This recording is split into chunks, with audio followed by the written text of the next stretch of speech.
Welcome back student जे 111 days में मैं आपका अपना डीपी सर और वेव ऑप्टिक्स का सेकेंड लास्ट लेक्चर आज आपके सामने है, जिसमें हम लोग देखेंगे पोलराइजेशन, डाइफ्रैक्शन। पोलराइजेशन क्या होता है, पोलराइजेशन को कैसे हम समझ सकते हैं।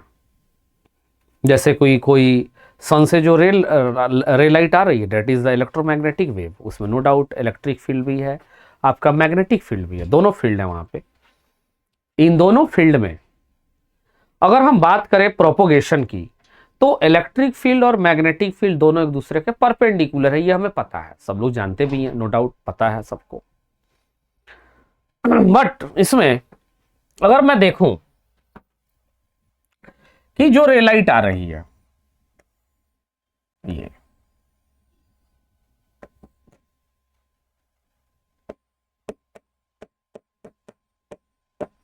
इलेक्ट्रोमैग्नेटिक वेव, इसमें इलेक्ट्रिक फील्ड भी है और मैग्नेटिक फील्ड भी है। ये दोनों एक दूसरे के परपेंडिकुलर हैं, इलेक्ट्रिक मैग्नेटिक फील्ड दोनों एक दूसरे के परपेंडिकुलर हैं। सही बात है। प्रोपगेशन करते समय लाइट भी, वेलोसिटी, वेव वेलोसिटी भी इन दोनों के परपेंडिकुलर है। मतलब ई बी के परपेंडिकुलर, और जो वी आएगी वो इन दोनों के परपेंडिकुलर, नहीं तीनों अलग अलग, तीनों एक दूसरे के परपेंडिकुलर है। ठीक है भाई, मान लिया लाइट ऐसे चल रही है। अब जो लाइट ऐसे चल रही है उसमें इलेक्ट्रिक फील्ड किधर, इधर कि इधर, कि इधर, किधर, ये फिक्स नहीं है और ये हम कर भी नहीं सकते हैं। यानी इसका मतलब ये कुछ सोचने में निकल के आ रहा है कि इलेक्ट्रिक फील्ड इधर भी हो सकती है, इधर भी हो सकती है, इधर भी हो सकती है, इधर भी, क्योंकि हमें पता नहीं है, इधर भी हो सकते, और भी बहुत से। मतलब एक पूरे कंप्लीट सर्कल को बोले, कंप्लीट स्फेरिकल रीजन बोले, complete spherical region, complete spherical region में ये लाइट रहेगी, सॉरी इलेक्ट्रिक फील्ड पूरा कंप्लीट इसमें रहेगी। ये मैग्नेटिक फील्ड इसके परपेंडिकुलर है, तो this is called unpolarised light.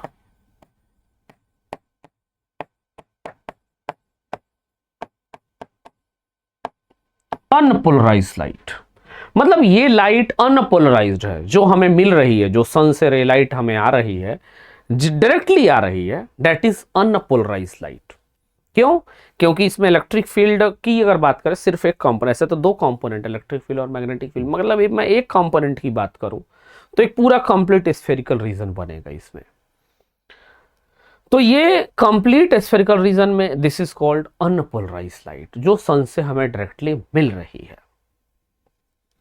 अब बात करते इसको पोलराइज्ड बनाना है, यानी किसी लाइट को पोलराइज करना है। पोलराइज का मतलब ये होता है उसको कंसिस्ट करना है कि ये जो चारों तरफ निकल के जा रही है उसको सिर्फ एक डायरेक्शन में ले जाना है। सिर्फ हमें मान लो कि नहीं, लाइट जो ये चारों तरफ घूम के ऐसे वेव में आ रही है, वो में सिंगल लाइन मोशन चाहिए, एकदम एकदम एक डायरेक्शन में चाहिए। ये तो अभी मल्टी डायरेक्शन में चल रहा है वेव, और वेव का एक कंपोनेंट इलेक्ट्रिक फील्ड। तो उसके लिए अगर हमें अनपोलराइज लाइट को पोलराइज्ड करना है, वही टॉपिक है पोलराइजेशन। तो यहां देखो नेक्स्ट में ये हम लोग यूज करते हैं, दिस आर कॉल्ड सीट। मान लो इनको ऐसे तो बोलते हैं स्लिट्स, बट इनको बोलते हैं सीट बोल देते हैं। सीट नंबर 1 है ये, और ये सीट नंबर 2 है। स्लिट बोलते हैं, स्लिट्स भी बोल सकते हैं, कोई दिक्कत नहीं। स्लिट मतलब एक छोटा सा पाथ है, छोटा सा रास्ता है जिसके थ्रू वेव पास कर जाए। एक्चुअली देखो, ये जैसा मैंने बताया, ये आप देख रहे हैं, दिस इज अनपोलराइज्ड लाइट। ये आपका अनपोलराइज्ड लाइट है, और इसको हम विंडो सीट बोल सकते हैं। एक विंडो टाइप का कुछ छोटा सा सीट है जिसमें हम इस अनपोलराइज लाइट मतलब ऐसी जो वेव में चल रही है, देखो ये लाइट आपकी पूरी वेव में चल रही है, तो ये है अनपोलराइज लाइट। देखो हमने यहां पे सीट लगा दिया ऐसे, यानी रास्ता दे दिया। पहले अगर मान लो ये नहीं रहता, ऐसे सोचो ये लाइट ऐसे जा रही है, हमने इसको एक रास्ता दे दिया है, पूरा आराम से निकल रहा है, जा रहा है, वेव सब की सारी वेव पास कर रही है इससे, यहां से भी पास कर गई, फिर यहां से भी पास कर गई।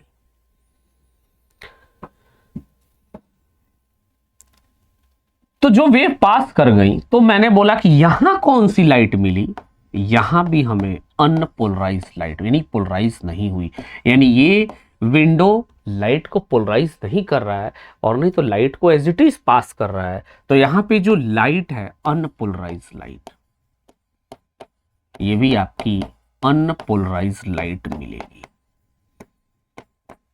यहां भी हमको क्या मिल रही है, अनपोलराइज लाइट मिल रही है।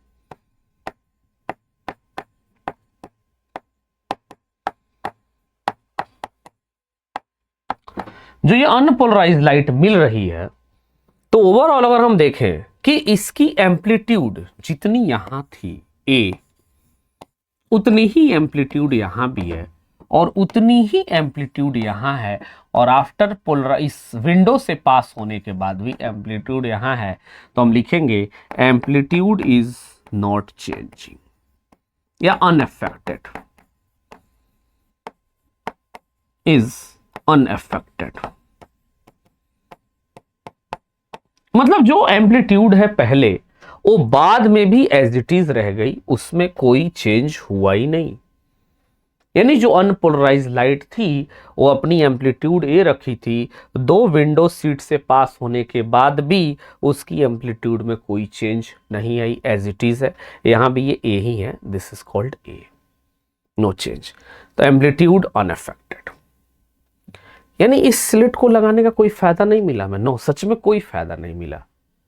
तो फिर हम लगाएं क्यों? तो मैंने दिखाया कि वेव पास करे, अगर ये रास्ता दे दे तो वेव निकल जाएगी।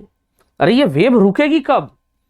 जब इसको रास्ता ना मिले, पाथ ना मिले, तो वेव जाके रुकेगी। यानी वेव गई और किसी ने उसको रोक लिया, तो उसकी इंटेंसिटी कम होगी या जीरो होगी।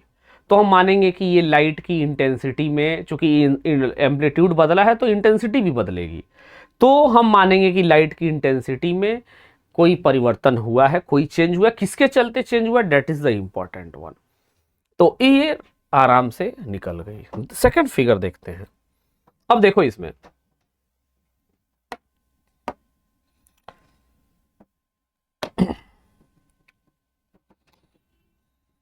ये अनपोलराइज लाइट है,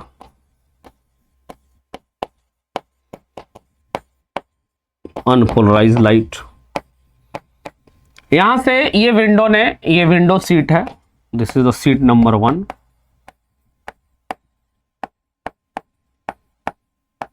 विंडो सीट है ये, ठीक है। और इसने ये अनपोलराइज, यहां से जो लाइट निकली डेट इज अनपोलराइज्ड।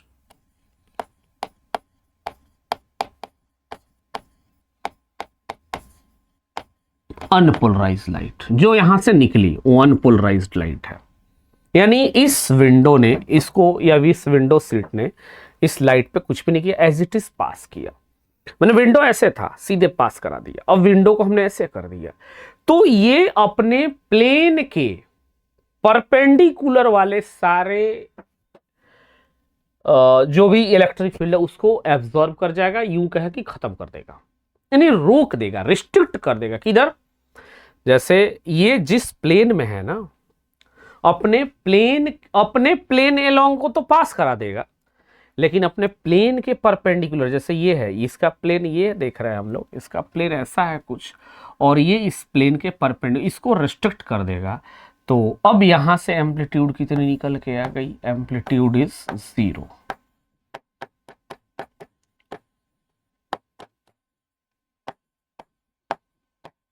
मतलब इसने अपने प्लेन के अलोंग वाले को तो पास कर दिया, अपने प्लेन में जो है उनको तो पास करा।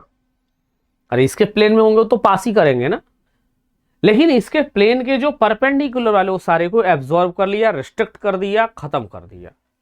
तो अपने प्लेन के एलोंग वाले को छोड़ के बाकी एम्पलीट्यूड 0, ये इसने किया। अब इसका नाम क्या है? इसका भी नाम अभी विंडो सीट देंगे, बाद में इसको बोलेगा पोलराइजर, विंडो सीट 2।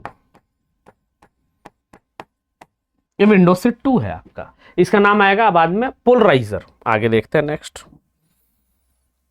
देखो ये आ गया, क्या है? अपने प्लेन के एलोंग वाले लाइट को पास कर रहा है, अपने प्लेन के एलोंग वाले को पास कर रहा है, बाकी को देखो एब्सॉर्ब कर गया। जैसे क्या है? देखो इधर, ये है अनपोलराइज्ड लाइट या ऑर्डिनरी लाइट भी बोलते हैं, लाइट। अब इसने किया क्या? इसका नाम है पोलराइजर। ऐसे तो हम विंडो सीट 2 बोल रहे थे अब तक, बट इसका नाम है रियल में पोलराइजर। अब ये लाइट गई, देखो इसको, ये इसके प्लेन पे नहीं है, प्लेन के परपेंडिकुलर मान लिया, प्लेन में नहीं है, इसके प्लेन में सिर्फ ये है। देखो ऐसे अपने प्लेन वाले को पास किया, सिर्फ इसको पास किया, इसको खत्म किया, रिस्ट्रिक्ट कर दिया, इसको रिस्ट्रिक्ट, इसको भी रिस्ट्रिक्ट, रिस्ट्रिक्ट, रिस्ट्रिक्ट। तो इस अनपोलराइज लाइट को अब ये बना दिया प्लेन पोलराइज लाइट। कौन बनाया? इसका नाम है पोलराइजर, प्लेन पोलराइज लाइट।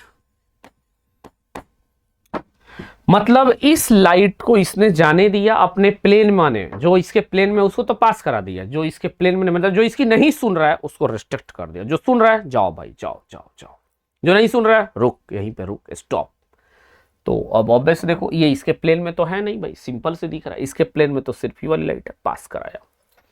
दूसरे जगह आया ये सेकंड वाले पे, इसमें क्या है? प्लेन पोलराइज लाइट है, तो ये भी क्या है? इस प्लेन पोलराइज लाइट को एज इट इज पास कर देगा। This is plane polarise light, जो हमारी आंख देख रही है। यानी ये कौन करता है? जैसे ग्लास लगा ले, तो ग्लास बहुत कड़ी धूप हो, अगर साइनी हो काफ़ी, और समर साइनी, और उसमें हम बाहर जाएं तो बिल्कुल अचानक से जाएं तो आंख ऊपर नीचे ऐसे होने लगती है। उसमें अगर हम ग्लास लगा ले, गगल्स लगा ले, तो हमें थोड़ा सा सुकून, आराम मिलता है, क्योंकि उसने क्या किया? बहुत सी इंटेंसिटी को ख़त्म कर दिया जो हमारी आंख तक पहुंच ही नहीं रही है। यानी वो ग्लास लगाने से क्या हुआ? काफ़ी जो इंटेंसिटी थी उस समर की, उस धूप की, उस साइनी धूप की, बहुत सी इंटेंसिटी को इस गगल्स ने ख़त्म कर लिया, रिस्ट्रिक्ट कर दिया, एब्जॉर्ब कर लिया, हमारी आंखों तक नहीं पहुंचने दिया, कुछ इंटेंसिटी को पहुंचने दिया। अब ऐसा तो नहीं कि बिल्कुल हो, हाँ, अब जितना ज्यादा हम डार्क ग्लास पहनेंगे उतना कम इंटेंसिटी आएगी। एक ग्लास पहने, उसके ऊपर एक और ग्लास पहन लिए, 2 ग्लास हो गए, और इंटेंसिटी कम। ऐसे 4, 5, 6, 7, 8 ग्लास अगर पहन ले बिल्कुल, तो आगे एकदम अंधेरा ही हो जाएगा, यानी पूरी की पूरी इंटेंसिटी खत्म कर देगा वो। यानी धूप की कोई सी इंटेंसिटी हमारे आंख तक नहीं पहुंचेगी, ऐसा लगेगा जैसे अंधेरा ही चारों तरफ है। साइनी में भी हमें अंधेरा लगेगा। कौन कर रहा है? वो ग्लास।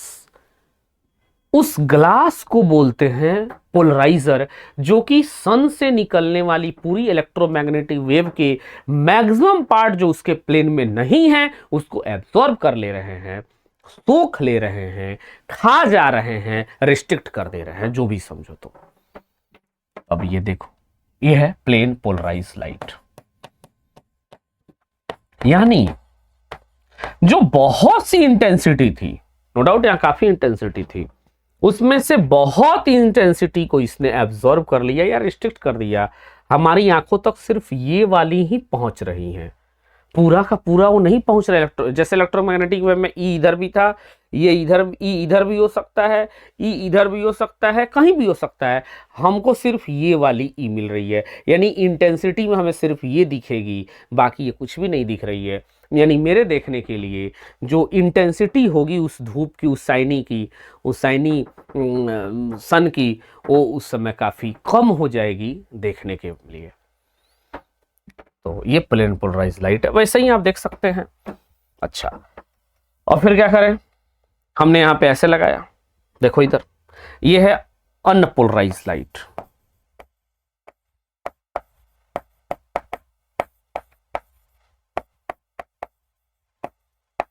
हमने ये लगा दिया, अभी अपने प्लेन वाले को पास किया, this is plane polarise light. देखते चलो, एकदम बहुत अच्छा चैप्टर है, इंटरेस्टेड भी है। आज हम लोग 109 लेक्चर कंप्लीट कर रहे हैं, ये 109 लेक्चर चल रहा है। तो प्लेन पोलराइज लाइट, अब ये इसके प्लेन में है ही नहीं, तो ये तो इसको पास ही नहीं करने का, ये सिर्फ जानता है अपने, जो मेरी बात सुनेगा उसको पास करेंगे। ये तो इसकी बात सुन ही नहीं रहा है भाई, क्योंकि ये इधर है और ये ऐसे हो गया, ये पोलराइजर। तो ये नो लाइट यानी अंधेरा हो जाए, dark, no light here, no light. No light क्यों? बिकॉज दिस पोलराइजर, ये जो पोलराइजर है सबको रिस्ट्रिक्ट कर दिया। This polariser restrict the all light,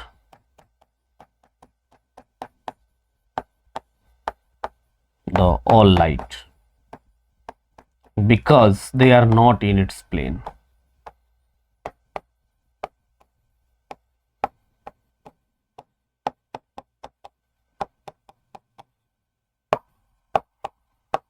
इसके प्लेन में नहीं है, इसके प्लेन के अलग हैं, तो रिस्ट्रिक्ट करेगा वो। प्लेन वालों जो इसकी सुनेगा उसी को पास करेगा वो। तो इंटरेस्टेड है ये भी, अब देख सकते हैं, ये भी एक अच्छा चैप्टर है ये भी। जैसे ये अनपोलराइज लाइट है, ये हो गई प्लेन पोलराइज लाइट, और इससे जो पास करेगी वही है प्लेन ऑफ वाइब्रेशन है, प्लेन पोलराइज लाइट जाएगी यहां से। तो ये जो दिख रही है हमें, ये थोड़ा सा 3D व्यू है इसका, देख लो।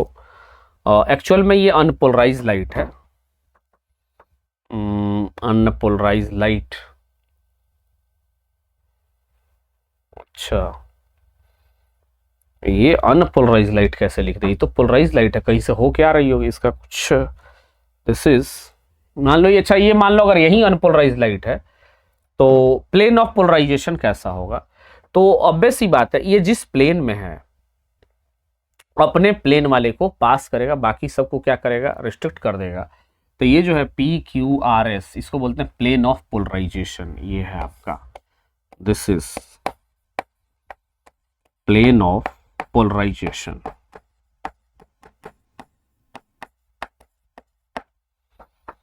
और ये आपका प्लेन पोलराइज लाइट है इधर।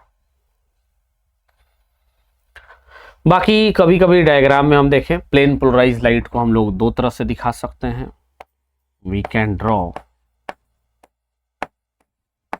Bye two veg.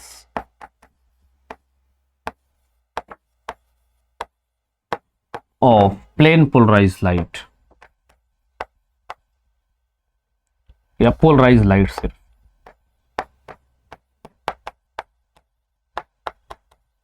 Polarise light कैसे? अभी तुम देख रहे हो लगभग सभी जगह एक ही इसी तरह से चले आ रहे थे, लेकिन दो तरह से हम लोग कर सकते हैं। एक ऐसे बना लेते हैं, एक ऐसे। ये भी, ये क्या है आपका? ऐसे भी दिखा सकते हैं हम लोग, polarise light, plane polarise light या पोलराइज लाइट, जो भी बोलो। या कभी कभी हम ऐसे भी इसको दिखा सकते हैं, डॉट से, dot dot dot dot and dot. ये भी आपका प्लेन पोलराइज लाइट है ये। तो देख लो ये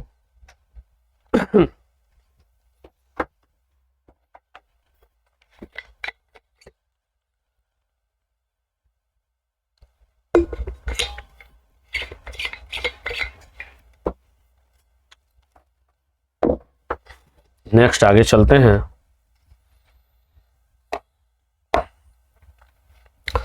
ordinary polariser, plane polarise, analyser है ये। एनालाइजर है, देखने में यूज होगा, जिससे हम लोग देखेंगे, डेट इज कॉल्ड एनालाइजर। तो पोलराइजर और एनालाइजर एक ही है, इसमें कोई ज़्यादा अंतर है नहीं, बस ये भी अपने प्लेन को ही पास करेगा। तो ये है ऑर्डिनरी लाइट, उस लाइट को इसने बनाया। और ऑर्डिनरी लाइट मतलब समझ लो कि ये ऐसे दिया गया है, मतलब इसमें और भी हैं ऐसे, ये सभी वैसे हैं। दिस इज ऑर्डिनरी लाइट, मतलब अनपोलराइज लाइट।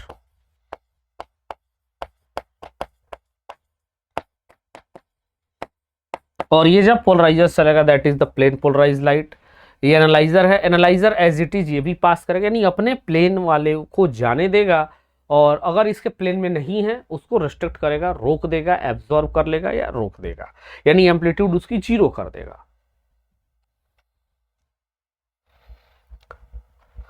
अब है आपका ये ब्रेविस्टर्स लॉ। चलो पहले तो इस देखते हैं इसको हम लोग। ये है एक ऑर्डिनरी लाइट, मतलब अनपोलराइज लाइट मान लो इसको, ठीक है, अनपोलराइज लाइट है। ये जो अनपोलराइज लाइट आई, ये मीडियम आपका मान लेते हैं मीडियम 1 है,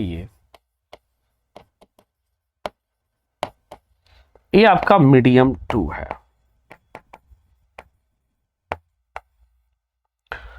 जो रे लाइट यहां से चल के आ गई तो कुछ पार्ट ये रिफ्रैक्ट होगी,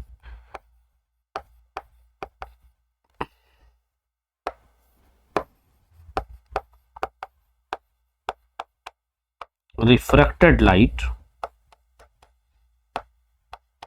और ये होगी रिफ्लेक्टेड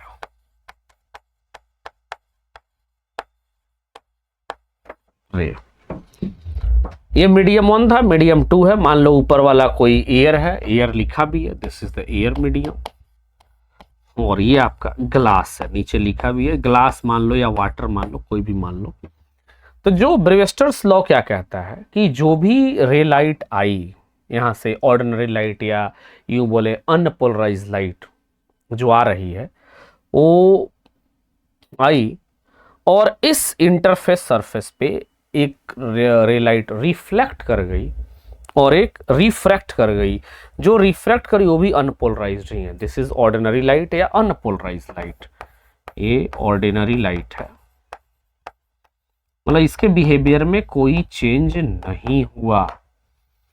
आपको ये सोचना पड़ेगा, इसके बिहेवियर में कोई चेंज नहीं हो रहा है, ये अनपोलराइज्ड ही हो गई है। मतलब अनपोलराइज लाइट आई और अनपोलराइज लाइट ही चली गई, लेकिन जो रिफ्लेक्ट की वो प्लेन पोलराइज लाइट हो गई।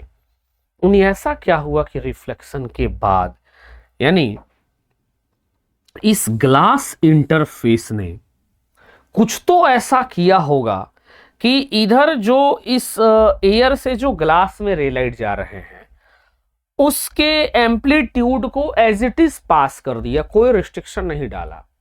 लेकिन जो रिफ्लेक्ट कर गए यहां से, जो यहां से वापस रिफ्लेक्ट कर गए उसी मीडियम में आ गए, उनको पोलराइज्ड करा के भेज रहा है। भाई ऐसी कैसी बात हो सकती है कि सर इसमें जो जा रहा है वो एज इट इज पास हो रहा है, इसमें जो जा रहा है वो पोलराइज लाइट हो गई है, ऐसा कैसे हो सकता है? डाउट। तो आखिर ये किया कौन?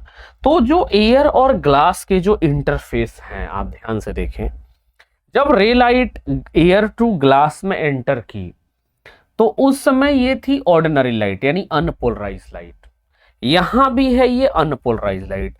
यहां पोलराइज्ड इसलिए कर रही है क्योंकि जो रिफ्लेक्ट कर रही हैं उसमें इसने सिर्फ अपने प्लेन के परपेंडिकुलर वाले, यानी अपने प्लेन के परपेंडिकुलर वाले को इसने क्या कर लिया, एब्जॉर्ब कर लिया। ग्लास ने, इस इंटरफेस ने एब्जॉर्ब कर लिया, लेकिन जो इसमें गया उसको एब्जॉर्ब नहीं कर पाया। कारण कि जो पोलराइजर है ना, उससे जो पास करेंगे वो अपने प्लेन के परपेंडिकुलर वाले को पास कराएगा उसमें। बट इस इंटरफेस में हम देख रहे हैं कि जो यहां रे लाइट आई वो रिफ्लेक्ट होने वाली रे लाइट को क्या कर दिया, पोलराइज कर दिया। मतलब इसके परपेंडिकुलर वाले एम्पलीट्यूड को इसने एब्सॉर्ब कर लिया। तो और ध्यान रहे ये दोनों एंगल 90 डिग्री होने चाहिए, यानी जो रिफ्लेक्टेड रे है और रिफ्रैक्टेड रे के बीच का एंगल कितना होना चाहिए, 90। चलो अगर ये आईपी तो लॉ ऑफ रिफ्लेक्शन से ये भी आईपी ही होना चाहिए भाई, बिल्कुल। ये आईपी तो ऑब्वियस सी बात है, ये कितना होना चाहिए, 90 माइनस आईपी होना चाहिए, नो डाउट 90 माइनस आईपी। और ये अगर 90 माइनस आईपी होना चाहिए तो ये भी कितना होना चाहिए आपका, आईपी। और फिर ये आर कितना होना चाहिए, 90 माइनस आईपी। अब यूज स्नेल्स लॉ, ब्रीविस्टर्स लॉ क्या कहता है? ये लॉ तब लगाते हैं जब रिफ्लेक्टेड रे और रिफ्रैक्टेड रे दोनों एक दूसरे के परपेंडिकुलर हैं, यानी R बराबर लिख सकते हैं 90 minus I P. Snell's law लगाते हैं 1 into sine I P is equal to mu times sine 90 minus I P. ये R होगा, this R is 90 minus I P, so sine I P equal to mu cos IP, that is the tan IP is equal to mu. This is Brevister's law. यानी tan theta इसको लिखते हैं, tan theta is equal to mu, और theta ध्यान से रखो, theta बराबर angle of incidence यानी IP। तो यही है ब्रेविस्टर्स का लॉ, क्या कहता है? The angle of incidence, the tan of angle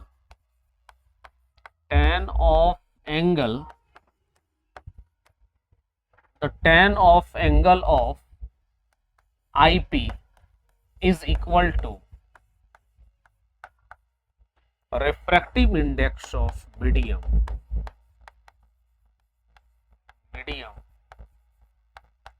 if tan IP mu। This is the Brewster's law जो हमें याद रखना है।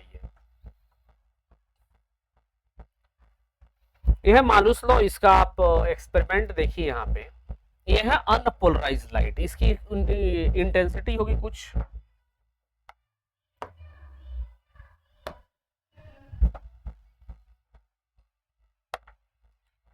तो ये है अनपोलराइज्ड लाइट,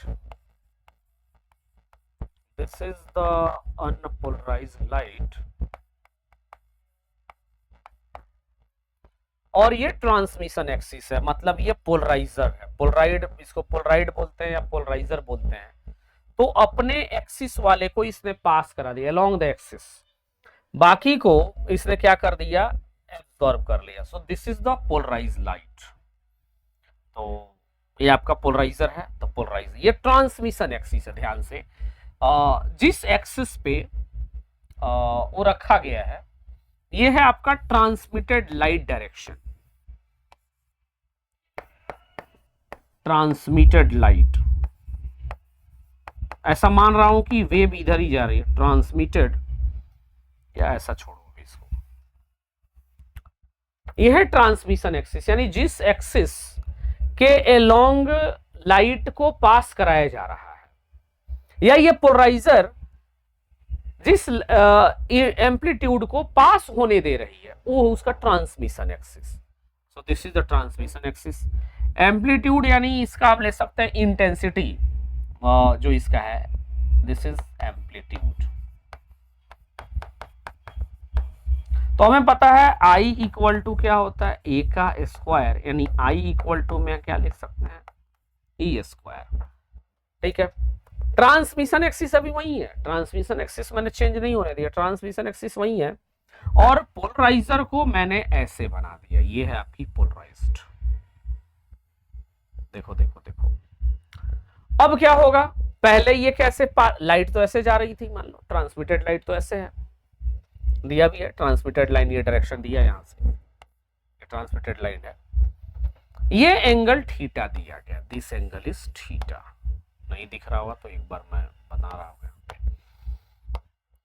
एक मिनट, ये एंगल आपका थीटा है, और ये एक्सिस ट्रांसमिशन एक्सिस अभी हुई है, ये एक्सिस ऐसे हो गई है, इस तरह से हो गई। अब क्या होगा? अब सोचो, जो यहां से एम्पलीट्यूड निकल रही थी, अब वो कैसी एम्पलीट्यूड निकलेगी? ये ई थी, तो ई का कौन सा कंपोनेंट होगा? ई का cos theta, this is E cos theta.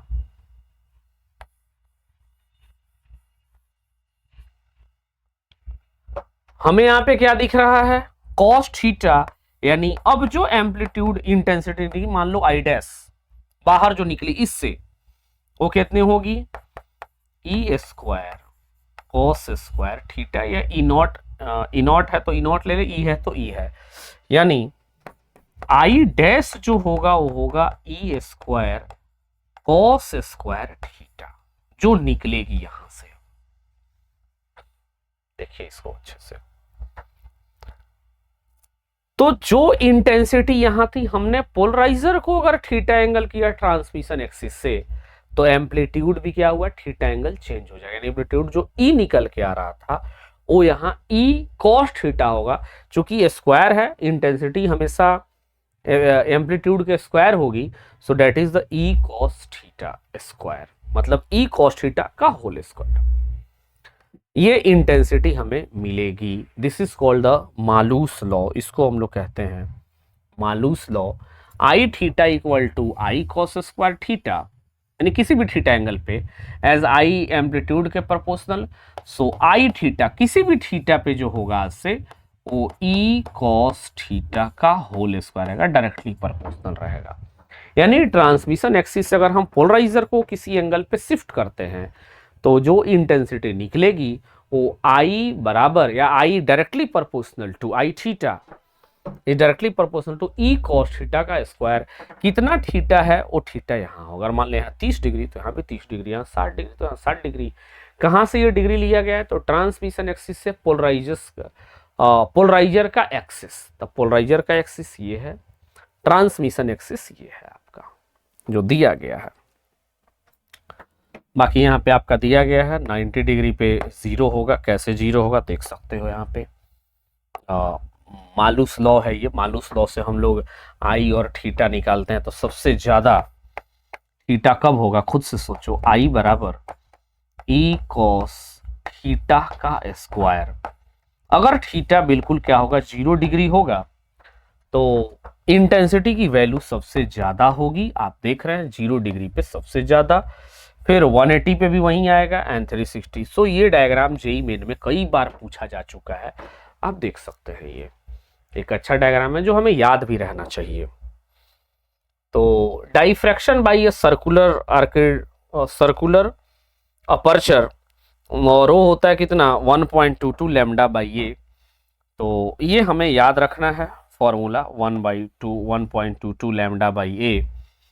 और ये दोनों जो हैं आपके, this is called complete diameter. तो ये वैल्यू भी हमें याद रखनी है, ये भी याद रखनी है। तो दिस इज कॉल्ड अपर्चर यानी रेडियस। तो मेरे हिसाब से आपका हो गया आज। कल हम लोग लास्ट लेक्चर लेके आएंगे वेव ऑप्टिक्स का, कल लास्ट लेक्चर होगा। Okay bye, take care. JEE Main के लिए बेस्ट ऑफ लक, बहुत बहुत धन्यवाद माय डियर स्टूडेंट।